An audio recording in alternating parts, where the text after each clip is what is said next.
بسم اللہ الرحمن الرحیم۔ کہتا ہوں وہی بات، سمجھتا ہوں جسے حق، نہ آبلۂ مسجد ہوں نہ تہذیب کا فرزند، اپنے بھی خفا مجھ سے بیگانے بھی ناخوش، کہ میں زہر حلاہل کو کبھی کہہ نہ سکا کند۔ معزز سامعین گرامی قدر، گزشتہ دنوں جب ہر طرف ظلمت کا، طریقی کا، ہو کا، سناٹے کا عالم تھا اور ہر عالم دین بھی کشمکش میں مبتلا تھا اور سوچ رہا تھا کہ یہ جو عرب ریاستوں کے اندر فیصلے آ رہے ہیں ان کے بارے میں علماء کا متفقہ فیصلہ کیا ہونا چاہیے، الحمدللہ یہ اعزاز سب سے پہلے ہمیں حاصل ہوا، اہل حدیث کے فرزندوں کو حاصل ہوا۔ میں امت کی بھی بات کرتا ہوں، لیکن متفقہ اعلامیہ اور فتویٰ الحمدللہ 100 سے زائد علماء نے جس کی تصدیق کی۔ کون کون؟ مفتی جماعت عبدالستار حماد صاحب، مفتی جماعت مبشر ربانی صاحب، بقیت السلف حافظ مسعود عالم صاحب، حافظ شریف صاحب، کتنے نام لیے جائیں، عبید الرحمن محسن صاحب، ضیاء اللہ برنی روپڑی صاحب، حافظ احتشام صاحب، مجھ جیسا ایک طالب علم، اور اس کے علاوہ سینکڑوں ایسے نام ہیں، مولانا رفیق عصری صاحب محدث ہیں، مولانا صلاح الدین یوسف صاحب، اور جھوٹ گڑ گڑ کے سوشل میڈیا پہ ان علماء کا نام لے لے کے اس اعلامیے کے خلاف باتیں کی گئی۔ صلاح الدین یوسف صاحب کی آڈیو آ چکی ہے، نجیب اللہ طارق صاحب کی آڈیو آ چکی ہے۔ الحمدللہ سب سے پہلے اہل حدیث نے یہ متفقہ فتویٰ جاری کیا کہ یہ جو احتیاطی تدابیر ہیں کرونا وائرس کے حوالے سے یہ ہونی چاہیے۔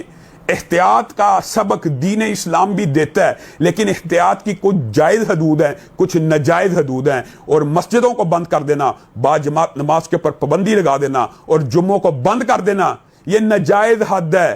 بعض کچی روٹی پکی روٹی دو جماعتیں پڑھنے والے ماشاءاللہ جن کی علمیت کا اندازہ یہ حدیثیں پیش کر رہے ہیں اور حدیثوں سے استدلال ماشاءاللہ آپ خود دیکھیے کیسا کر رہے ہیں۔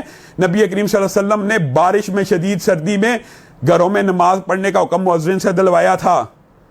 ذرا ذہنوں کو کھولیے، تعصب کو چھوڑیے۔ مسجدوں کو بند کر دیا گیا تھا، مسجدوں کو تالے لگا کے مؤذن یہ کہتا تھا کہ گھروں میں نماز پڑھے، یا آپشن دی گئی تھی کہ شدید سردی ہے، کیچڑ ہے، بارش ہے، تو گھروں میں جو نماز پڑھنا چاہتا ہے پڑھ لے۔ کیا مسجدیں بند ہو گئیں؟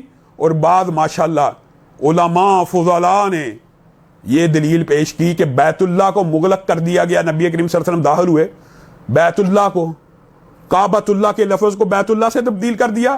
کعبۃ اللہ کا دروازہ تو بند ویسے ہی کیا جا سکتا ہے، اس کے اندر نماز ہوتی ہے، اس کے اندر جمعہ ہوتا ہے، اس کے تو ارد گرد نماز ہوتی ہے، وہ تو جہت ہے، اس کے اندر نماز پڑھنا جائز ہے۔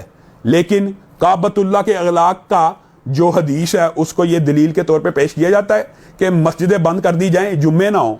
اور اللہ کا شکر ہے ہمارے اعلامیہ کے بعد میں خراج تحسین پیش کرتا ہوں مفتی تقی عثمانی کو، انہوں نے بعین ہی وہی الفاظ ادا کیے کہ مسجدوں کو بند نہیں کیا جا سکتا، باجماعت نماز کے لیے، جمعے کے لیے نہیں کیا جا سکتا۔ اور پھر میں خراج تحسین پیش کرتا ہوں مفتی منیب کو کہ انہوں نے بھی سیم یہی الفاظ یوز کیے۔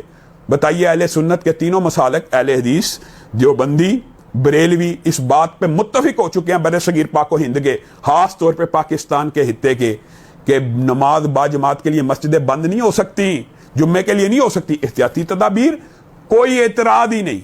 اجتماعات پہ پابندی لگ سکتی ہے، جلسوں پہ پابندی لگ سکتی ہے، نوافل ہیں، محفل نعت پہ پابندی لگ سکتی ہے، لیکن اگر کوئی بندہ حدود سے تجاوز کرتے ہوئے یہ کہ مسجدوں کو بند کر دو، اللہ کے گھروں کو بند کر دو، تو کیا صحابہ کے دور میں طاعون نہیں تھی آتے، وبائیں نہیں تھی آتی؟ صحابہ تو یہ کہا کرتے ہیں ہم وباؤں، طاعون اور بیماریوں کے دنوں میں مسجدوں میں پناہ پکڑا کرتے تھے۔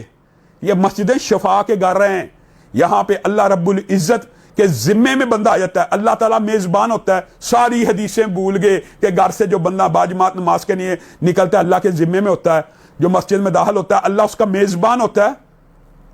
کرونا وائرس سے احتیاط کریں، لیکن اللہ کی حدود میں تجاوز مت کریں۔ الحمدللہ یہ متفقہ اعلامیہ آ چکا ہے کہ عرب ممالک نے یہ جو ان کے اولی الامر نے یا ان کے ولاۃ الامور نے جو یہ غلطی کی ہے، یہ ایک اتحادی نوعیت کی غلطی ہے۔ مسجدوں کو قطعاً بند نہیں ہونا چاہیے، نماز باجماعت کے لیے بھی۔ ہاں کسی کو خوف ہے ذاتی نوعیت کا، یہ ذاتی عقیدے کا مسئلہ ہوتا ہے، جس کا توکل کمزور ہے، جو خوف زدہ ہے، جس کے اندر علامات ہیں، وہ نہ جائے، اور جو مریض ڈکلیئر ہو چکا ہے وہ بالکل نہ جائے۔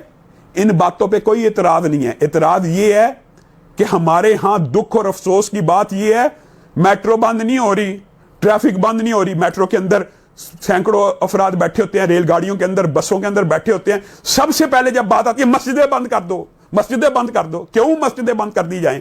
ہاں یا تو آپ نے تمام تفریحی مقامات کو بند کر دیا ہوگا، تمام بازاروں کو بند کر دیا ہو، تمام ریلوے اسٹیشنز کو بند کر دیا ہو، تمام بسوں کے اڈوں کو بند کر دیا ہو، تمام میٹرو اسٹیشنز بند ہوں، پھر آپ بات کریں مسجدوں کو بند ہونا چاہیے. کوئی، ہم تو تب بھی خلاف ہیں، لیکن کوئی عقل منطق کی بات بنتی ہے. لیکن یہ کیا، سب سے پہلے حکومت اس بارے میں غور کر رہی ہے کہ مسجدوں کو بند کر کے نماز با جماعت کو بند کیا جائے، نماز جمعہ کو بند کر دیا جائے. یہ نہایت افسوس کی اور شرم کی بات ہے. اور ہماری خان صاحب سے بھی اور بزدار صاحب سے بھی یہ اپیل ہے کہ آپ نمائندہ علماء جو مسالک کے ہیں ان کے ساتھ مشاورت کریں. ہم تمام حکومت کی احتیاطی تدابیر ماننے کے لیے تیار ہیں، دورانیہ کم کرنے کے لیے تیار ہیں، لیکن یہ کہہ دیا جائے کہ 15 منٹ کے اندر اندر جمعہ بھی پڑھا دیا جائے، نماز بھی ہو جائے، تو ایسے ہمارے پر فیصلے جبراً مسلط نہ کیے جائیں. اور ہم یہ سمجھتے ہیں کہ الحمدللہ یہ جو علماء کا متفقہ اعلامیہ ہے، یہ ایک اندھیرے اور تاریکی کے دور میں ایک عظمت کا مینار اور آئندہ آنے والی نسلوں کے لیے ایک روشن ہدایت کا سبب بن جائے گا. وآخر دعوانا ان الحمدللہ رب العالمین. قم للصلاة إذا المؤذن كبارا أقبل لربك مسرعا متطهرا دع عنك